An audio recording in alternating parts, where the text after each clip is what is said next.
നമസ്കാരം. ഈ പുതിയ അധ്യായത്തിലേക്ക് എല്ലാവർക്കും സ്വാഗതം.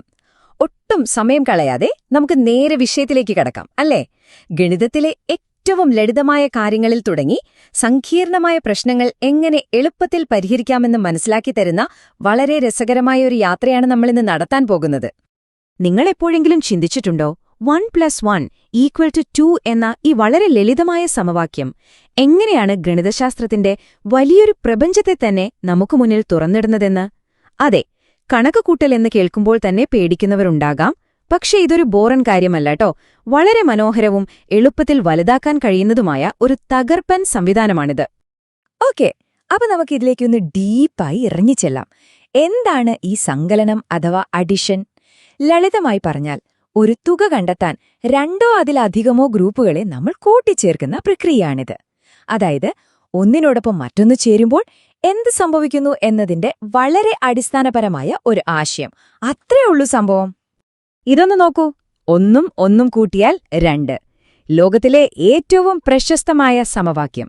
എത്ര വലിയ സങ്കീർണമായ കണക്കൂട്ടലുകളാണെങ്കിലും അതിന്റെയൊക്കെ യഥാർത്ഥ അടിത്തറ എന്ന് പറയുന്നത് ഈ ഒരൊറ്റ സിമ്പിൾ ലോജിക്കാണ്. ഇത് കൃത്യമായി മനസ്സിലാക്കിയാൽ പിന്നെ ഏത് വലിയ കണക്കും നമ്മുടെ പോക്കറ്റിലാകും. ഇനി ഗണിതത്തിൽ കാര്യങ്ങൾ എങ്ങനെയാണ് പടിപടിയായി മുന്നോട്ടു പോകുന്നതെന്ന് നോക്കാം. കൂട്ടൽ എന്ന് പറയുന്നത് ശരിക്കും ഒരു സംഖ്യയിൽ നിന്നും മുന്നോട്ടെണ്ണുന്ന ആ ഒരു പ്രോസസ്സ് തന്നെയാണ്. അതായത്, ഒരു സ്റ്റാർട്ടിംഗ് നമ്പർ എടുക്കുന്നു, അവിടുന്ന് മുന്നോട്ടെണ്ണുന്നു. ഉദാഹരണത്തിന് 2 2 4 എന്ന് പറയുമ്പോൾ നമ്മൾ 2ൽ നിന്ന് തുടങ്ങി 2 തവണ മുന്നോട്ടെണ്ണുകയാണ്. 3 4. വളരെ എളുപ്പമല്ലേ? ഇത് എത്ര മനോഹരമായാണ് വർക്ക് ചെയ്യുന്നതെന്ന് ഇവിടെ കാണാം. ഒരു സംഖ്യാരേഖയിൽ നമ്മൾ ശാരീരികമായി മുന്നോട്ട് ചാടുന്നത് ഒന്ന് സങ്കൽപ്പിച്ചു നോക്കൂ. ആദ്യത്തെ സെക്കൻഡിൽ നിങ്ങളുടെ വിരൽ 1ൽ വെക്കുക. രണ്ടാമത്തെ സെക്കൻഡിൽ 2 തവണ മുന്നോട്ട് ചാടുക. മൂന്നാമത്തെ സെക്കൻഡിൽ നിങ്ങൾ എവിടെയെത്തും? കൃത്യമായി 3-ലെത്തിച്ചേരും. 1നോടൊപ്പം 2 കൂട്ടാൻ ഇതിലും രസകരമായ വേറെന്ത് വഴിയുണ്ട്? പക്ഷേ ഈ സംഖ്യകൾ ഇങ്ങനെ വലുതായിക്കൊണ്ടിരിക്കുമ്പോൾ നമ്മളാകെ കൺഫ്യൂസ്ഡ് ആവല്ലേ?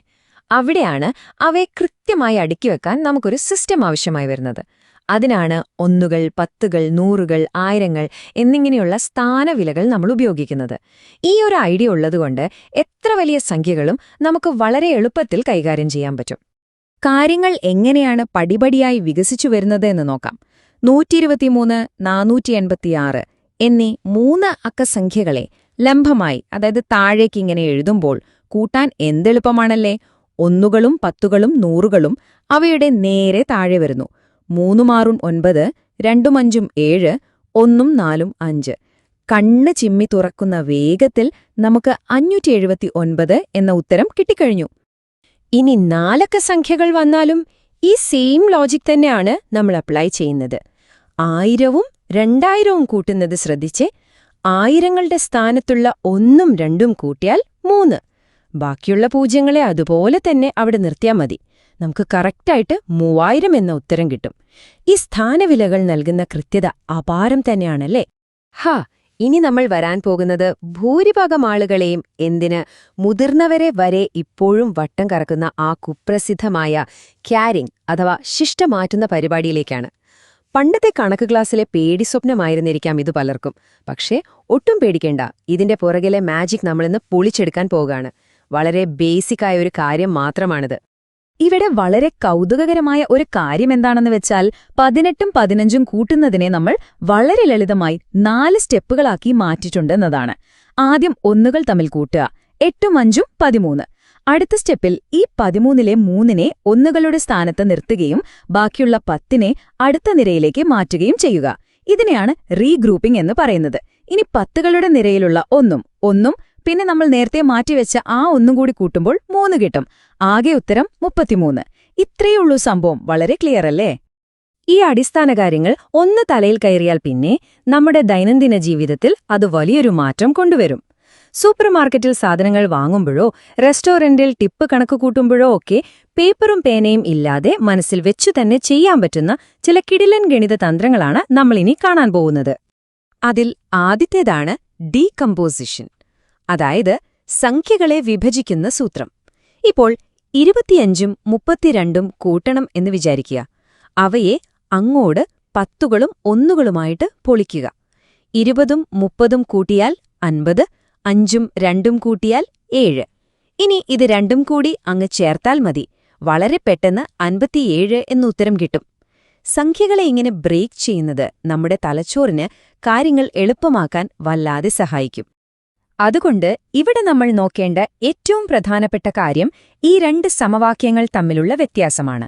8ഉം 5ഉം 13 എന്ന് ചിന്തിക്കുന്നതിനേക്കാൾ നമ്മുടെ തലച്ചോറിന് വേഗത്തിൽ പ്രോസസ്സ് ചെയ്യാൻ എളുപ്പം 10ഉം 3ഉം 13 എന്ന് പറയുന്നതാണ്.